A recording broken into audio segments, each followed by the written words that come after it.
Section this morning, the canine officer Tim Jones and his dog got out of the squad car to go down to the wooded area to search for a gunman who had already killed a police officer. Well, it wasn't long, and Jones was the second officer shot. The ambulance with Officer Tim Jones inside sped to Ramsey Medical Center shortly after Jones was shot in a wooded area near Mounds Park School. Quickly, scores of heavily armed officers moved into the area. A trail of blood led police to believe the gunman had fled into the wooded area. Despite the use of a State Patrol helicopter with a heat-sensing device, the tense minutes turned into hours with no one seeing the gunman. Officers, fearing the gunman may have holed up in a house near the wooded area, went door to door, making sure the gunman wasn't there. In some of the homes, there were children, youngsters who were scared. Katie's pretty scared, and Mikey's been scared. They've been crying off and on all morning. Hopefully it'll end pretty soon. Finally, some 7 hours after the manhunt began, scores of officers moved into the woods and found Guy Baker. He was arrested and placed in a waiting ambulance with minor injuries, mainly dog bites he suffered when he was accused of coming face-to-face with the canine officer. Baker, a Gulf War veteran from Mason City, Iowa, was taken to Ramsey Medical Center. So, despite an intensive search involving more than 100 officers here on the east side, a second suspect described by police as a material witness has not been found, but he's not considered, as police say, an active participant in today's shooting. He's considered only as a material witness, but he is wanted, we should point this out, on an attempted murder charge out of Iowa. Police suspect if he was in this area, they think he's probably eluded them and is out of the area now. But the search is going on, but it should wrap up pretty quickly here.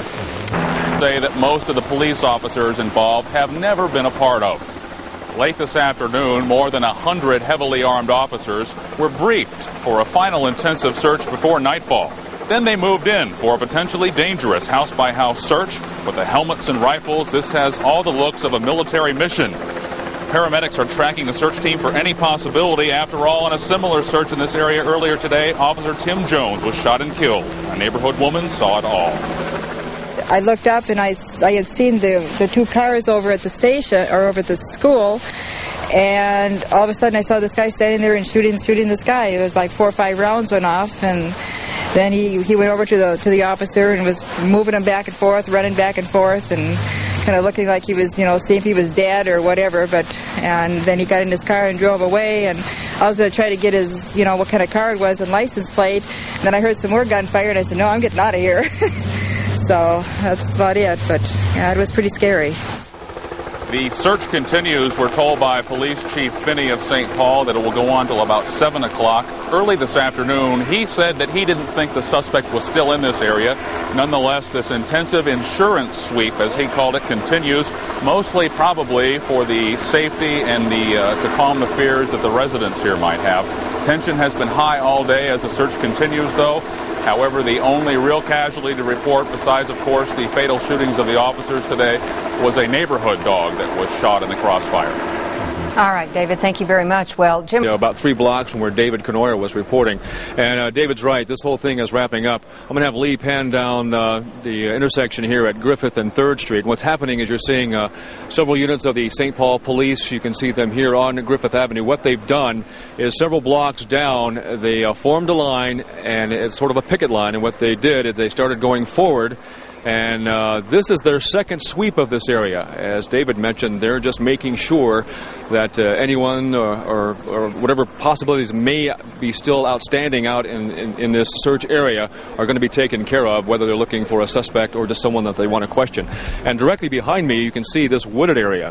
There's an incline right there. This was the scene of a massive search about 4 hours ago, because this little incline here is part of the ravine that the police thought that the suspects had first gone into that was directly following the shootings. Now, some officers are also making their second sweep of this area. They went down about 5 minutes ago, but again, this is wrapping up. And again, we're at the corner of Griffith and 3rd, and this should be ending probably within the next half hour. Pat?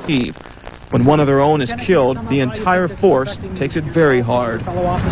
There's no greater tragedy, except for our own family at home, than to have an officer killed in this manner. The 2 officers that were involved today were the most loyal and dedicated employees that you could have wanted. Officer Ryan and his wife Ann didn't have any children. They were only newlyweds. 36-year-old Officer Tim Jones had been on the force for 16 years. He has been a the chief canine says officer Jones wanted to be the best. Years.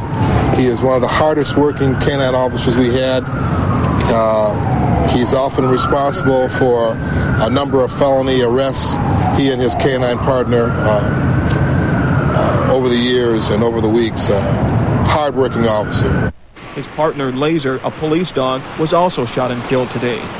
To give you an idea of the kind of man Officer Jones was, today was his day off. But he came to work to help out after hearing one officer was dead. Now there are two. Dave Huddleston, 4 News at 6. As Caroline Lowe mentioned earlier, officers Ryan and Jones were the first two to be shot to death in the line of duty in St. Paul in 24 years. And a memorial fund has been set up for the families of the two officers. Here's the address. It's at the Rosemont National Bank at 1351 Arcade in St. Paul. The zip code there on Arcade is 55106. The St. Paul Police Department is also St. Paul. Our top story tonight, the Twin Cities stunned. Neighbors are shocked and police are devastated. Some that they have the gunman in custody. Issued for Barrientos. Police believe he may be traveling with a female companion who is pregnant. Now, getting back to the key facts in the case, Officer Ryan was killed about 7 o'clock this morning as he approached a man in a parked car. Police began searching the east side of St. Paul for the suspect using canine units in this search. About 10 a.m., one of the canine officers, Officer Jones, was found shot to death when he found the suspect in a wooded area.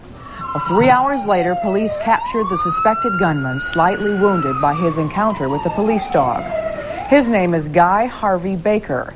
He was fleeing an arrest warrant for a shooting in Mason City, Iowa, when Officer Ryan walked up to that car.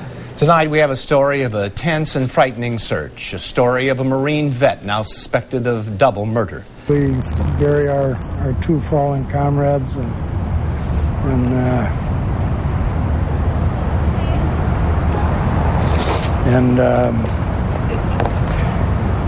go on with their memory and continue to keep this department the way it is and the way that they helped make it to be. Another officer who knew both the cops, Lieutenant Lisa McGinn, put it this way. There's no greater tragedy except for our own family at home than to have an officer killed in this manner. Both patrolmen were highly decorated officers. Ron Ryan was awarded the Medal of Merit, the department's second highest award. Last year he helped rescue several children from a burning home. Tim Jones helped lead the department's canine unit to national prominence and recognition. He died with his partner this morning, his German Shepherd Laser. They're tremendous individuals, and we're going to miss them dearly. And the last time a St. Paul police officer died in the line of duty was back in 1981. That was due to a traffic accident. The last time. It certainly is one of those, the proudest moments you have is when a dad pins a badge on his son or daughter, and that's the tradition we have in this police department.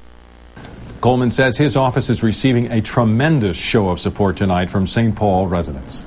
Neighbors in the area of today's search say there will be an eerie feeling in that area for some time to come. Heidi Deja has been following this story. She is near Johnson Parkway in Hudson, where residents watch the dramatic events unfold. Heidi?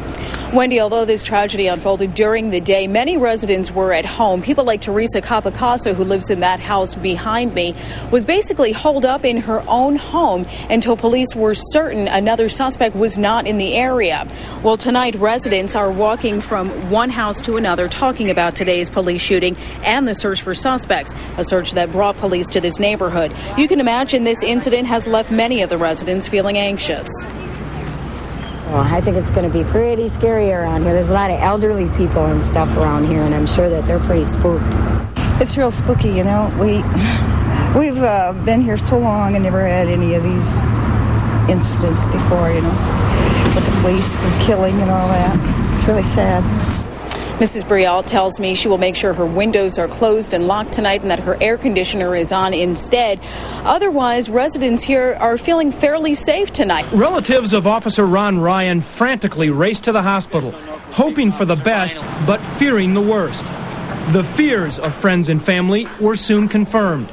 The 26-year-old Ryan died on the operating table. Just devastated. Just devastated. Have you talked to any other family members? Great man. Yeah, we're all together as much as we can be. But like I say, we're waiting for the parents, and We're all trying to make some sense of it. Lieutenant Jim Frank is a close family friend of the Ryans. He couldn't make any sense of the tragedy. He could hardly choke back the tears. It's difficult when anyone dies, when a close friend dies, when another friend's son dies, when another police officer dies. It just, the degree gets a little bit more, but it's no different than anybody else having a friend die. It turns out the Ryan tragedy was just the beginning. Within a couple of hours, tragedy struck again. Another ambulance rushed a second police officer to the hospital. Paramedics whisked Officer Timothy Jones to the emergency room with Chief William Finney right behind. Jones was pronounced dead minutes later. The ER doctor who tried to save Jones's life nearly broke down while describing his efforts. We deal pretty closely with the St. Paul cops. And when one of them goes down, many of our people know these police. That's tough. Dr. Robert Doms also treated the shooting suspect for dog bite wounds. But suspect Guy Harvey was later taken from the hospital under heavy police guard. The two officers he allegedly shot also left the hospital in hearses.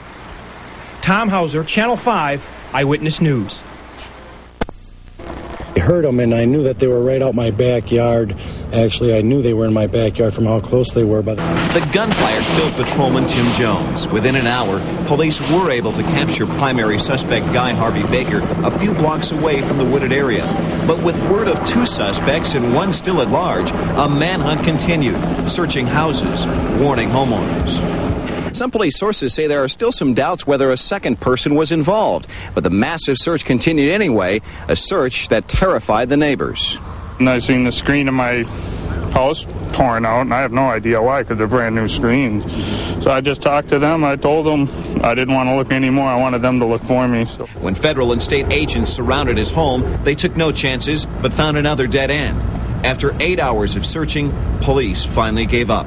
We're very, very confident that the possible second suspect is not in the area of that neighborhood. Police say they'll continue looking for the second man, now considered a material witness, but they won't be forced to continue looking while grieving the loss of two brothers in blue and asking why. Ross Kirchis, Channel 5 Eyewitness News.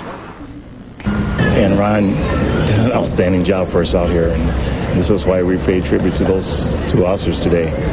But we're going to keep strong and go forward and get our job done. And flags at the fairgrounds will remain at half staff until the fair closes. We'll be right back.